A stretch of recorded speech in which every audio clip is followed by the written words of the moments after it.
What if I told you an F has completely changed my life and it took me to a direction I never thought I would even be with? I did not even have the courage to dream of.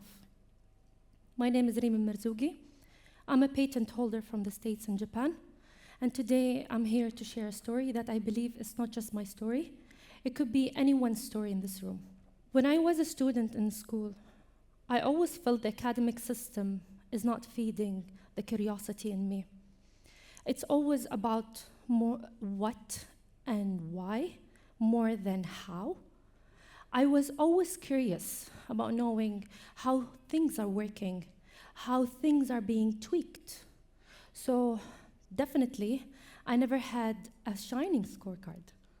Age of 19, basically during my first year in university, I was assigned by my instructor to apply ethics in engineering.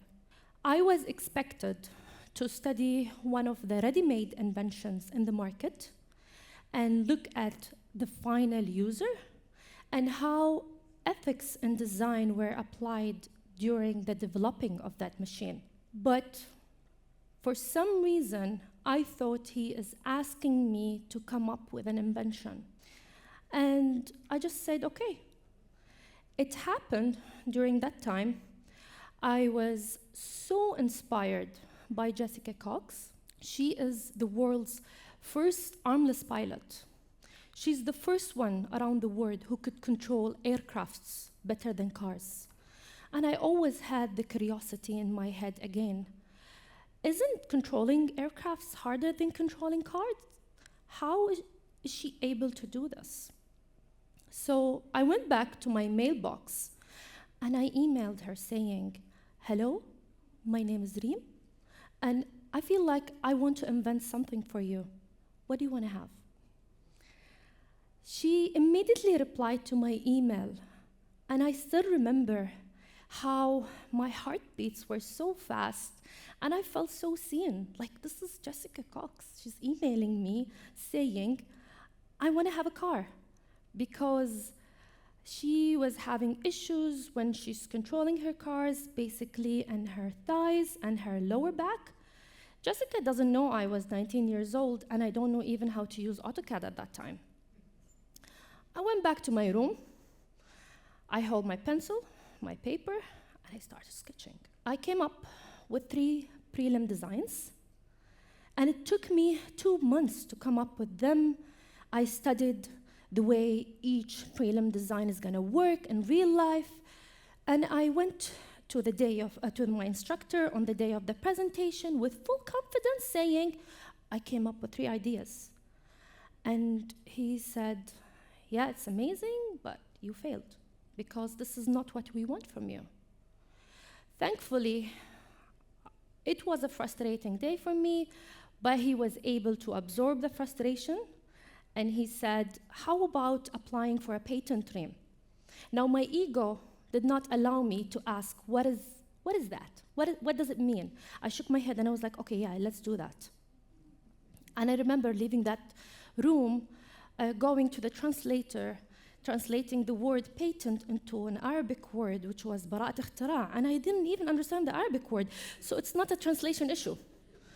So, but my ego was something. I went through the process. Obstacles were crazy. I was 19 years old. I didn't finish my bachelor degree. I heard the word, go back to your assignment, Reem, better than this, more than 200 times. My insistence was like, I'm not gonna fail Jessica. She just emailed me asking me for this. I have to prove myself. And I didn't want to look like one of those people who doesn't know how to close a promise. So it was a personal thing more than just a project. Luckily, we finished applying the patent, and I moved on with my life. 3 years later, I received a call from our dean, which, you know, university students, they usually don't receive phone calls from their dean. He's like, hello, Reem, congratulations. Your patent just got granted. I want you now in the campus because this is huge. Someone receiving her granted patent before receiving her bachelor degree. We need to let the whole world know about this. I was heavily involved in some other projects, and I didn't understand what does it mean having a granted patent. I friendly asked the media team, just pick any student from the campus and write down below the picture that this is Reem Al Marzooqi. Nobody knows my face already, so it can be easily believed. Look, until that moment, I don't know exactly what's happening with my life and where am I going to and what I have done so far. The backlash was crazy, and they were like, you need to come and take a picture with your prototype. Obviously, you don't know what you're doing. This was the picture. You can tell I was confused, angry. That wasn't my day. I wasn't happy. I was like, I'm just going to do it. I don't know why, but I'm just going to do it. Now, the next morning was something. I woke up on phone calls from really nice numbers, royal highnesses, and big names. I never imagined they even recognized me. And they were like, congratulations, you're the first in the region. And I was like, okay. And some friends and family members, they're like, you're an inventor now? I was like, seems like, yeah, I'm supposed to be an inventor, I don't know. And I checked my Twitter account, that time it was Twitter. I was like so terrified by the spotlight. The spotlight was huge that I even had to change my username to let it sink and understand what's going on with myself now, with my life. Where am I going now? I went back to my dreams, to my room, to my sketches, and I just sat with myself for months to realize that I actually hacked the system. I jumped out of the box accidentally. That failure was actually the best thing that happened to my life. It was an accident. And I was like, great. So I have so many more ideas in my head that I can bring them to life. Let's try breaking the system again. I came up with Mozo, a learning robot for autistic kids. And it has been tested inside higher organization.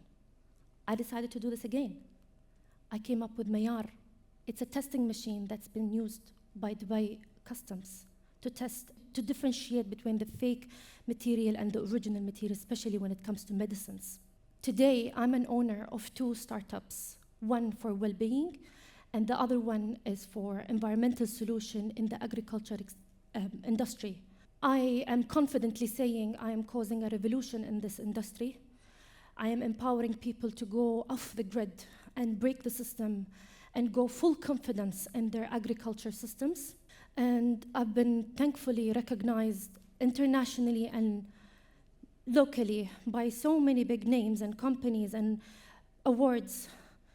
But now, this is not just my story. The moral of my story is that failure was the trigger.